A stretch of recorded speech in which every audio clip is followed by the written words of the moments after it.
8:30 de la mañana, ya está sentada acá, recién lo anunciamos, Isabel Heredia, bienvenida, se va a sumar al programa con columnas de historia, justamente, otras veces la hemos consultado porque es especialista, en este caso se nos suma al equipo. ¿Qué tal? Bienvenida, ¿cómo estás? Hola Gaby, bueno, muy contenta de inaugurar acá, que me siento muy amiga de la casa ya, ¿no? Sí, por supuesto que los Ento- dos, sí. Entonces ahora esto de instaurar como especies de columnas me parece muy bueno. ¿M? Y bueno, la verdad que además para mí la historia es apasionante, va a ser seguramente para mucha gente y una buena mirada, una forma de traerle y de enriquecer este programa. En este caso con Alberdi, te escuchaba decir fuera del aire de entrada polémico Alberdi, el polémico Alberdi, y bueno, me gustaría escuchar lo que tengas para decir de él. Eh, Así es. Bueno, ¿por qué empezamos esta semana con Alberdi? Porque, bueno, es una semana muy particular, porque ahora el 29 estamos a días de su natalicio. Sí. Y también atravesadas por un año bastante particular, porque se cumplen 140 años de su fallecimiento. Entonces, en este año que está cruzado por Alberdi, porque también este año se lo nombra mucho, y ahora que el jueves cumple años, recordamos el natalicio, por eso es el Día del Abogado, bueno, la propuesta es poder hablar de este tucumano, que hasta no hace mucho no se hablaba. Sí. Si nosotros nos podemos ver un poco nuestra currícula escolar o algo, nuestro paso quizás por la facultad o algo, era un pensador del cual no se nos hablaba mucho, ¿no? En historia muchas veces les decimos a él como el gran ausente. Sí. Pero bueno, está teniendo mucha vigencia, hay como toda una movida en los últimos años de poder rescatar a ciertas figuras de la historia, Juana Zurduy, Güemes, y bueno, en esta movida Alberdi se suma a este revisionismo de ponerlo, bueno, en un escenario importante para la historia nacional. Eh, ¿Por qué crees que ocupaba ese lugar de ausente Alberdi? ¿A qué se debía? ¿Que era tucumano, que no era porteño, que no ocupó lugares de poder? Bueno, vas tirando como algunas líneas como muy interesantes, Gabriel. Claro. Muy bien, muy atinados eso. En primer lugar, porque nuestra historia nacional, de alguna manera, el panteón de quienes integran nuestros personajes históricos son la mayoría porteños, como vos bien decís, hombres, bueno, en este caso Alberdi sí cumple ese requisito, pero también generalmente están muy relacionados con los militares, o sea, Claro. quienes recordamos como los fundadores de la patria tienen como un paso militar o están al frente en algún momento de las tropas. Sí. Por ejemplo, Belgrano sabemos que no era militar, pero sin embargo en algún momento está al frente del Ejército del Norte. Bueno, y nos encontramos con un Alberdi que es un abogado, un pensador, un intelectual, y no solo eso, sino que es un terriblemente opositor a la guerra. Si hay algo que Alberdi lo mueve, lo conmueve, lo interpela, es el tema de la guerra. No me animo a decir porque es como un término muy actual y sacado medio de contexto, pero entre muchas comillas como una especie de pacifista, en el sentido de que él está muy interpelado por las guerras civiles. Entonces, bueno, empieza a pensar y armar ahí todo algo en cómo se puede, qué soluciones hay que no implique la destrucción física del otro ante los problemas. Bien, eso podría ser, en ese sentido, iba contra la corriente, digamos, un país una historia que ponderaba a nuestros héroes militares y él era lo contrario. Y después, en términos reales, ¿qué significa Alberdi hoy para la Argentina o por qué está esta reivindicación actual, más allá de la que el presidente actual lo vive citando, ¿no? O vive usando su nombre al menos? ¿Por qué reivindicarlo entonces, Alberdi? ¿Qué nos dio Alberdi? Bueno, por un lado, justamente esto que te vengo diciendo es un personaje muy interesante para pensar qué clase de país, de nación queremos ser, que no implique el aniquilamiento del otro en su forma más extrema, que es su integridad física, digamos. Y por el otro lado tiene una vigencia por parte del gobierno nacional que está medio rara. ¿Viste? Yo la vez pasada había hablado con ustedes de que ya este gobierno viene asentándose en falsos históricos y medio que a mi modo de ver, me hago cargo de esto, es como muy raro también la reivindicación que hace de Alberdi, porque la verdad que la libertad esa de que hablaba Alberdi, medio que dista mucho del concepto de libertad que hoy reivindican los libertarios. Pongo un ejemplo también en esto que te decía, que él era tan cuidadoso de las formas y de discusión y de argumentos y algo, dista mucho, por ejemplo, de los modos en que, por ejemplo, el actual presidente se mueve, ¿no? Hay como, en Alberdi siempre su escritura, sus pensamientos, sus argumentos, son como muy cuidados, como muy respetuosos, buscando un acercamiento al otro. Y que vemos que, bueno, ahora quizá en el gobierno nacional eso no se ve mucho, ¿no? No, se ve un discurso violento, un discurso agresivo, y que justamente denosta bastante a quienes no están en línea con el gobierno, ¿no? Permanentemente. Y no es lo que pregonaba entonces Alberdi, sino más bien todo lo contrario. No en los modos, de ninguna manera, en los modos de ninguna manera, y además lo que me parece que está parcializado el pensamiento de Alberdi, porque si bien Alberdi hablaba de libertad, la otra cara de la libertad es la equidad para Alberdi. Y acá también vemos que en la actualidad esa parte, la de igualdad para todos, la de equidad, esa parte como que está muy floja en estos tiempos. Pero la libertad de Alberdi siempre va acompañada de alguna manera con ciertas oportunidades. Para Alberdi, principalmente en ese momento, era la inmigración, que bueno, ahora podemos quizá tener una visión crítica porque se buscaba cierto tipo de inmigrante que venga acá a la Argentina con sus costumbres, con sus hábitos, con su modo de vida, y también la educación. En eso tiene un punto de contacto con Sarmiento, que cree que la educación es el gran igualador de los argentinos. Y en la inmigración también con Sarmiento se parecen en esta cuestión de ponderar el inmigrante británico o europeo, iba por ese lado, ¿no? Igual también lo tenemos como que no perder el contexto de origen de sus pensamientos, ¿no? Esta idea de que ellos miran mucho a Estados Unidos y también a Europa, esto que vos decís, como un determinado cierto tipo de inmigrante superior, entre comillas, claro, que viene como de alguna manera a civilizar. Que son debates que siguen muy actuales, ¿no? Ahora con un poco con Milei se reflotó ese de qué clase de inmigrantes queremos que vengan, claro, eso de a ciertos inmigrantes la educación, ¿no? Es como que... Claro, sí. O la salud, o vienen a ocuparnos los hospitales, esos son discursos que se escuchan permanentemente en la calle. A quitarnos el trabajo. A quitarnos el trabajo, sí. Y eso un poco venía de ahí. ¿Y de dónde venía ese pensamiento, me decís? De que era una mirada siempre puesta en Estados Unidos y en Inglaterra, y de ahí venía esa idea de que ellos tenían mucho más para enseñarnos que de lo que podían tener de, no sé, de los vecinos, de Paraguay, de Chile, de Bolivia. ¿Era eso? Y porque en esos momentos eran los países como más desarrollados, o sea, habían alcanzado, estaban industrializados. Entonces su mirada estaba muy puesta también en esos países, en cómo esos países habían podido dar ese gran salto, que bueno, que todavía la Argentina no lo había dado. Y por otro lado también tiene que ver porque tanto Sarmiento como Alberdi son exiliados, no precisamente en esos lugares, pero por ejemplo muchos de sus pensamientos y de sus escritos están hechos en Montevideo, en Chile, y después también Alberdi, que era muy decoroso para no ocupar cargos públicos, en algún momento en el gobierno de Urquiza sí tiene como una especie de embajador, se va a Europa y bueno, ahí conoce como de cerca la realidad y ve qué cosas se podían adaptar acá en nuestro país.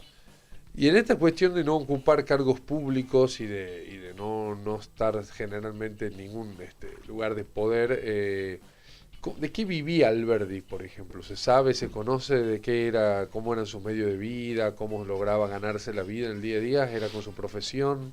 El famoso memoria ¿de qué vive? Sí. ¿De qué vive Alberdi? Sí, él era abogado, o sea, estudia en Córdoba, después también ahí en Buenos Aires, entonces vive de su profesión, o sea, él sí ejerce la abogacía y recién en el último tiempo tiene este cargo, yo te digo, como una especie de embajador.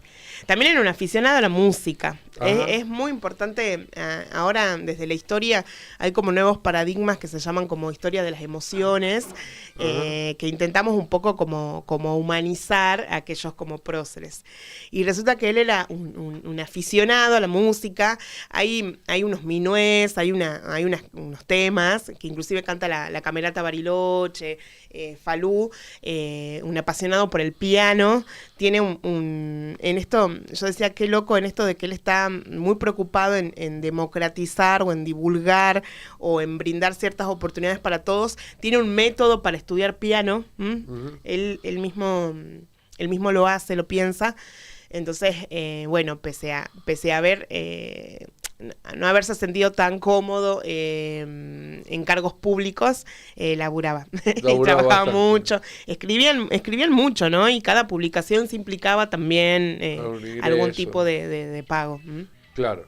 Y en esto de escribir siempre Alberdi se le endilga, bueno, es así, las bases de la Constitución, ¿no? Alguna vez escuché que de oído nomás y muy lejano, que estaba muy basado, muy inspirada en la Constitución ya existente de Estados Unidos, como que un poco que se le quitaba valor desde ese lugar. ¿Qué fueron las bases y realmente qué valor tuvieron? Ahora, otra crítica que escuché hace poco es que, como te digo, él pasa mucha parte de su vida en el exilio porque, bueno, Rosas era muy feroz con su persecución. Entonces, las bases fue escrita en Chile. Y hace poco escuchaba algo que me daba un poco de gracia, como diciendo, y encima las bases fueron escritas desde Chile. Claro, y bueno, la verdad es un pensamiento muy avanzado para la época. Ahora, en el presente nos puede generar contradicciones, como diciendo mira mucho a Estados Unidos o no fue escrito en lo que es actualmente el territorio nacional, pero realmente habla de un pensamiento muy avanzado y de una capacidad de sistematizar la realidad actual que no sé si todos la tenemos. A mí en lo personal siempre me interpela mucho esas personas que son muy virtuosas para todo. Sí. ¿Viste? Podés pensar muy bien, tenés la capacidad de escribir, tenés la capacidad de sintetizar, encima sos un apasionado con la música. Claro, sí, muy completo. Así. Sí. Y en ese sentido las bases, bueno, de alguna manera son la piedra basal de nuestra organización legal como sociedad.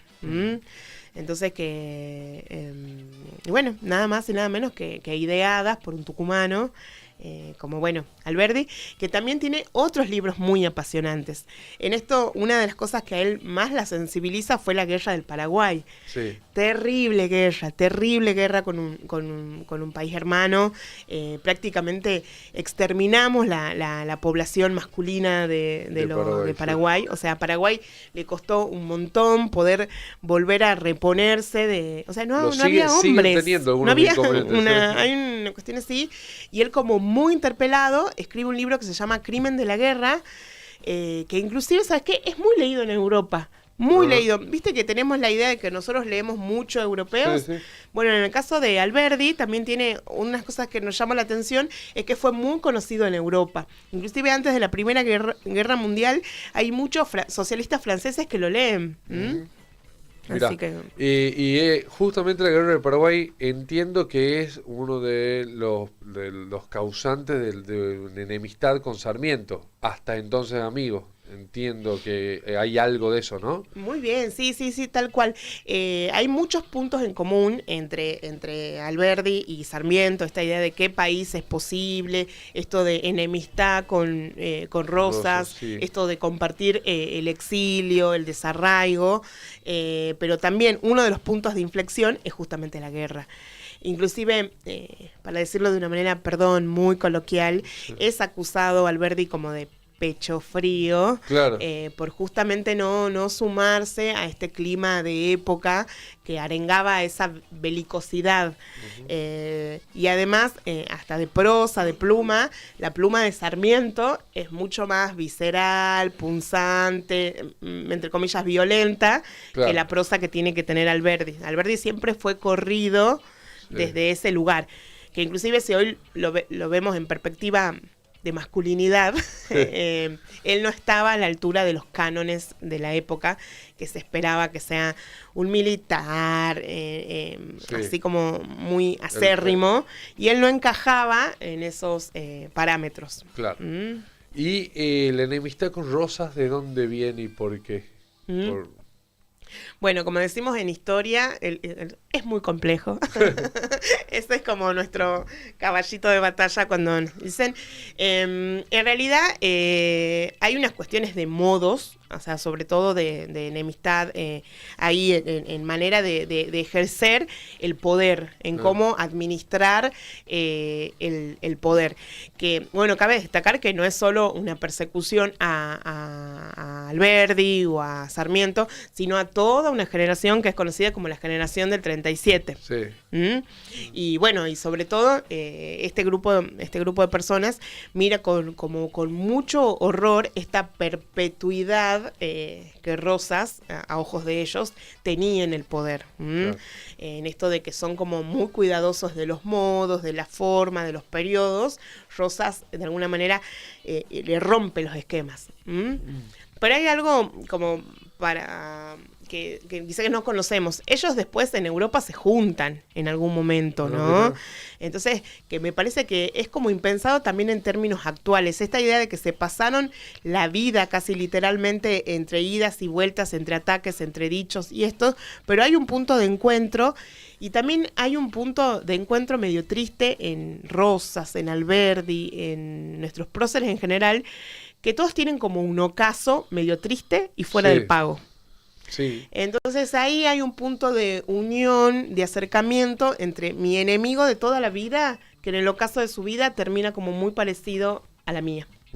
Es lo que pasa con Alberdi y Rosas. Y eso creo que tiene que ver también con una manera quizás un poco vengativa, revanchista de tomarnos la política en nuestro país, ¿no? Porque pasa mucho, o sea, llega el que queda fuera del poder es después perseguido en muchos casos, ¿no? Tal vez no tanto últimamente en estos términos de exilio, pero bueno, le pasó a Perón, por ejemplo, como último ejemplo del siglo XX, pero bueno, o sea, soltás el poder y a veces te tenés que ir porque hay un montón de enemigos que estaban esperando que sueltes el poder o que dejes ese lugar. Muy, muy común en nosotros eso.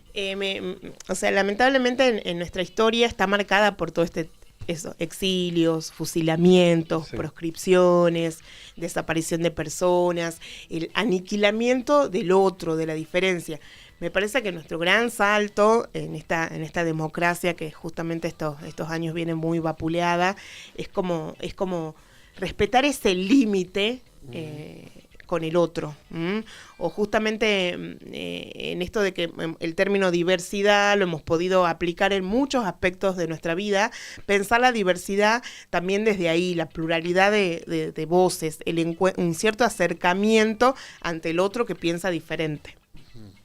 Y me quedo pensando en Rosas, es otro personaje vilipendiado por la historia oficial. Históricamente Rosas se fue el tirano, mala palabra, y hay una suerte de reivindicación también para con Rosas, ¿no? Exacto, porque me parece que tenemos que, en esto que va muy relacionado con lo que te digo, con lo anterior, hay que dejar de leer en términos de buenos y malos, el tirano, el no tirano, sino que, bueno, pensar a personas con sus contradicciones, con sus luces, con sus sombras y en su contexto.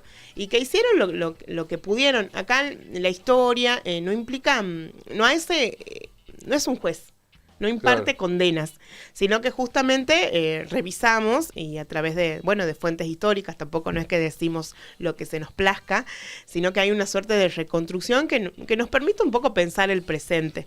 Pero Rosas también se merece, una muy buena columna. Sí, Rosas, seguro. porque sí, es un personaje y tiene una vigencia, ¿no? Son esos personajes que no terminan de morir. Sí. Tal cual, es bien interesante, y esto también tiene que ver con quienes escribieron la historia. Por supuesto que esa es otra cuestión que a veces perdemos de vista, que a la historia le escriben personas con intereses, con puntos de vista, desde su subjetividad, y eso siempre va a condicionar en realidad. Es muy interesante, es lo que vos dijiste al principio, o sea, la historia, hay mucha gente que se horroriza de esto, pero es política en tanto tiene un posicionamiento, o sea, no es neutral. Y también hay que recordar esto que decía, por lo general a la historia le escriben los que ganan, los que ganaron.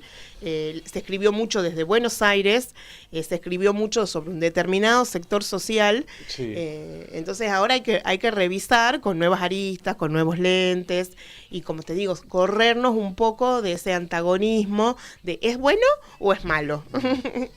Y que a modo ya casi introductorio para las próximas columnas, ¿hay héroes de nuestra patria totalmente olvidados, ocultados, o que de los que no conozcamos prácticamente nada, justamente por no cumplir con estos requisitos? Me imagino en mujeres, por ejemplo. Te lo decía como que en general tienen que ser hombres para haber formado parte de este panteón, pero hay mujeres, hay pobres, hay aborígenes, ahí está. Justamente eso, de minorías por ahí. Hay muchos, ¿sí? Sí. Que se viene haciendo un camino muy interesante. Me parece que ahora se ha cortado un poco porque, bueno, hay como una sola visión que se quiere imponer. Pero, como te digo, hay sectores populares, está la participación de las mujeres, hay personas que han participado por su condición sexual, o sea, en su carácter de militantes de determinada condición sexual.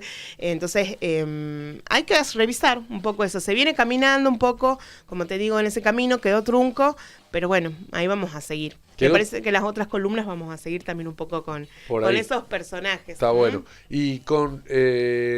quedó trunco, ¿por qué? Porque el gobierno está, desde el gobierno nacional se está dejando de becar la investigación, se está buscando otra manera de justamente hacer ese trabajo, se está desfinanciando ese trabajo.